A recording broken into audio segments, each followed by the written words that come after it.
Hello, आप सभी का फिर से स्वागत है मेरे channel Singh government exam point पर। जैसा कि लास्ट लेक्चर में मैंने आपके सामने बीपीएससी एडीओ 14 अप्रैल का बायोलॉजी या क्वेश्चन एनालिसिस किया था। तो होप कि सभी को अच्छा लगा हो, सभी ने पसंद किया हो। तो आज मैंने आपके लिए लाया हूँ 14 अप्रैल का एडीओ में पूछा गया सवाल, केमिस्ट्री का एनालिसिस करेंगे। और ये एनालिसिस जो बच्चे 72nd बीपीएससी में अपीयर हो रहे हैं उनके लिए काफ़ी ज़्यादा इम्पॉर्टेंट है, और जो फिर से एईडी का जो एग्ज़ाम होने वाला है उनके लिए काफ़ी ज़्यादा और इम्पॉर्टेंट है। तो चलिए स्टार्ट करते हैं।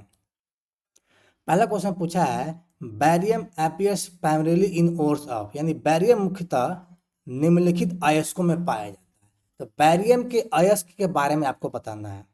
तो बैरियम का दो अयस्क होता है, एक होता है बैराइट और दूसरा होता है वीदेराइट।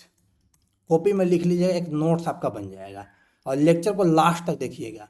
बैराइड का केमिकल फार्मूला होता है बैरियम सल्फेट, और विदराइड का केमिकल फार्मूला होता है बैरियम कार्बोनेट। इसलिए बैराइड और विदराइड दोनों ऑप्शन इसका सही ऑप्शन है।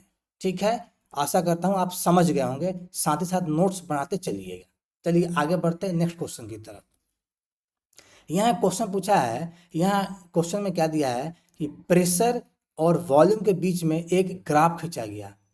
ठीक है, एक साइक्लिक ग्राफ है ए बी सी जो ट्रायंगुलर से बना रहा है, और इस ग्राफ में पॉइंट ए से बी की तरफ आइडियल गैस को ले गया, फिर बी से सी की तरफ आइडियल गैस को ले गया, फिर सी से ए की तरफ आइडियल गैस को ले गया। क्वेश्चन कहता है, पूछता है आपसे कि जब आइडियल गैस को ए से बी, बी से सी या सी से ए जब ले गए तो इस साइक्लिक प्रोसेस में कितना वर्क डन हुआ। तो इसको बढ़ाने का एक बेस्ट तरीका है कि work done, work done equal to area under curve, area under curve. यानी ये कर्व है ना, अपना कर्व है, कौन सा कर्व है? ट्रायंगुलर कर्व है, ट्रायंगुलर कर्व। तो इस ट्रायंगुलर कर्व का एरिया निकाल दीजिए। तो आपको दिख रहा है कि क्या राइट एंगल ट्रायंगल है, तो इसका एरिया का फॉर्मूला क्या होता है?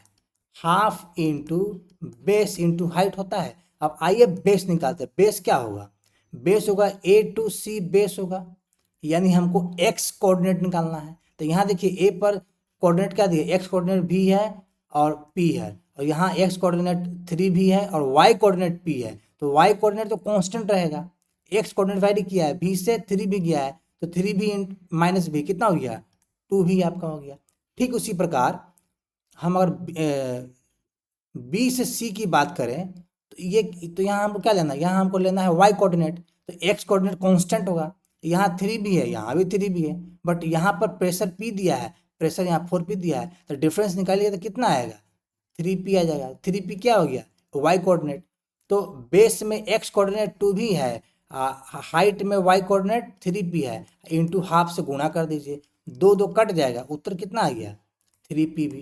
तो इसका आंसर 3 पी भी होगा। ये सवाल बहुत लोग से नहीं बन पाया होगा, लोग देखेंगे अरे प्रेशर वॉल्यूम दिया मतलब ये थर्मोडायनेमिक सवाल है, तो इसका उत्तर बी होगा। आशा करता हूँ आप समझ गए होंगे, और जब भी ऐसा सवाल है इसी तरह कंसेप्ट लगाइएगा, सवाल बन जाएगा आपका। ठीक है, चलिए आगे बढ़ते हैं। यहाँ एक सवाल पूछा है, super glue is a polymer of which monomer, यानी सुपर ग्लू किस मोनोमर का बहुलक है? इसका उत्तर होगा, ये फैक्चुअल सवाल, उत्तर होगा साइनो एक्राइलेट का बहुलक है ये। ठीक है, आइए देखते हैं बाकी ऑप्शंस के बारे में। एसिटिक एसिड की बात करेंगे, एसिटिक एसिड का कॉमन नेम होता है विनीगर। ये कितनी बार सवाल को बीपीएससी पूछ चुका है, याद रखिएगा। सोडियम बेंजोएट की बात करेंगे तो ये एक फूड प्रिजर्वेटिव होता है, फूड प्रिजर्वेटिव होता है। ये भी सवाल बीपीएससी खूब पूछा है, फूड प्रिजर्वेटिव होता है, याद रखिएगा। ये बीपीएससी के अन्य परीक्षा में भी आ सकता है। विनाइल क्लोराइड की बात करेंगे तो vinyl chloride PVC plastic pipe को बनाता है, यानी पीवीसी प्लास्टिक पाइप जो होता है उसका मोनोमर है वाइनाइल क्लोराइड। समझ गए आप? तो मैंने ऑप्शन ए भी बता दिया, सी भी बताया, डी भी बताया, करेक्ट ऑप्शन क्या है? बी हो गया। आशा करता हूं आप समझ पा रहे होंगे और साथ ही साथ नोट्स भी बना रहे होंगे। चलिए आगे बढ़ते हैं। यहाँ एक सवाल पूछा है, सुपर क्रिटिकल फ्लूइड क्या होता है, कैसे बनता है? तो सुपर क्रिटिकल फ्लूइड क्या है, लिख लीजिए पहले। ये स्टेट्स ऑफ मैटर है। स्टेट्स ऑफ मैटर कहाँ एग्जिस्ट करता है, तो ये states of matter exist at above its critical point, above its critical point at temperature and pressure. मेरा हैंडराइटिंग थोड़ा खराब है, उसको माइंड नहीं कीजिएगा, जो बोल रहे सुन के लिखते चल जाइए। Exist above its critical point at temperature and pressure। Third, इसके पास लिक्विड का भी प्रॉपर्टी होगा और इसके पास गैस का भी प्रॉपर्टी होगा। तो देखिए कौन सा ऑप्शन सही है। ऑप्शन सी देखिए क्या कहता है, a substance is heated above it's critical temperature. मैंने कहा ना एबव इट्स क्रिटिकल पॉइंट, तो क्रिटिकल पॉइंट क्या है, इसके टेम्परेचर से एबव हीट किया जा रहा है। तो आप टेम्परेचर से ऊपर में हीट कर सकते हैं या प्रेशर भी हाई कर सकते हैं, उसमें क्या हुआ, ये सुपर क्रिटिकल फ्लूइड बन जाएगा। तो जैसे एग्जांपल में कार्बन डाइऑक्साइड हो गया, हाइड्रोजन गैस हो गया, इन सभी को इनके क्रिटिकल पॉइंट से ऊपर में हीट कीजिएगा या प्रेशर बढ़ाइएगा तो ये सुपर क्रिटिकल फ्लूइड बन जाते हैं। आई बात समझ में, कोई दिक्कत तो किसी को नहीं है, आगे बढ़ सकते हैं। चलिए आगे बढ़ते हैं। एक सवाल, एक रिएक्शन दिया है कि water plus carbon equal to hydrogen gas plus carbon monoxide gas का कॉम्बिनेशन। ये क्वेश्चन कहता है कि उपरोक्त अभिक्रिया निम्नलिखित का उदाहरण है। ये वाटर गैस रिएक्शन है। वाटर गैस जब रिएक्शन करता है ना, तो वाटर गैस रिएक्शन का प्रोडक्ट होता है hydrogen gas plus carbon monoxide का मिक्सचर होता है। यहीं पर लिख लीजिए प्रोड्यूसर गैस, पूछ सकता है आपके पेपर में। तो प्रोड्यूसर गैस जो होगा ना, प्रोड्यूसर गैस, तो प्रोड्यूसर गैस कार्बन मोनोऑक्साइड और नाइट्रोजन और कार्बन मोनोऑक्साइड और डाई नाइट्रोजन गैस का कॉम्बिनेशन होता है। अब आइए ऑप्शन बी, सी और टी को भी देख लेते हैं। तो ऑप्शन बी की अगर बात कीजिएगा, वैकर प्रोसेस। वैकर प्रोसेस करता क्या है, ये इथिलीन पर अगर आप पानी डाल दीजिए, इथिलीन पर पानी डाल दीजिए in the presence of palladium and copper catalyst, ये बनाता है एसिटल्डिहाइड बना देता है। इसको कॉपी में लिख लीजिए, हो सकता है सवाल पूछ दे आपसे। Ziegler Natta process. Ziegler Natta process क्या होता है कि ये इथीन प्लस प्रोपीन, इथीन और प्रोपीन, इस दोनों पर अगर आप टाइटेनियम टेट्राक्लोराइड को डाल दीजिएगा तो ये बना देगा प्रोपीन के लिए प्लस पोली इथीन के लिए, ये पॉलीमर बन गया। तो पॉलीमर बनाने में जिगलर नट्टा का अच्छा खासा प्रोसेस होता है। ये भी कॉपी में लिख लीजिए।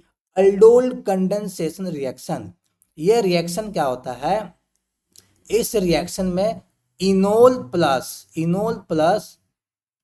कार्बोनिल कंपाउंड,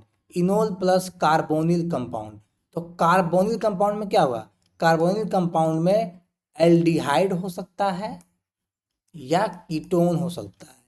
एल्डिहाइड या कीटोन के बीच में के साथ जब इनोल का रिएक्शन कराइएगा in presence of strong base, OH minus strong base, तो ये क्या बनाता है, ये बना देगा आपको बीटा हाइड्रोक्सी कीटोन या अल्डिहाइड बना देगा।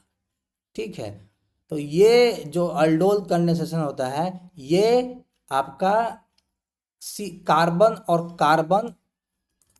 कार्बन सिंगल बॉन्ड रिएक्शन होता है। मतलब ये कार्बन बॉन्ड बनाता है अपने प्रोडक्ट में। तो मैंने आपको बी, सी और डी तीनों के बारे में आपको मैंने बता दिया। कॉपी में लिख लीजिए, क्वेश्चन कहीं से भी आ सकता है। चलिए आगे बढ़ते हैं। इसी के साथ ये लेक्चर समाप्त होता है। अगर आपको मेरा लेक्चर पसंद आया हो तो उसको लाइक कीजिए और चैनल को सब्सक्राइब कर लीजिएगा।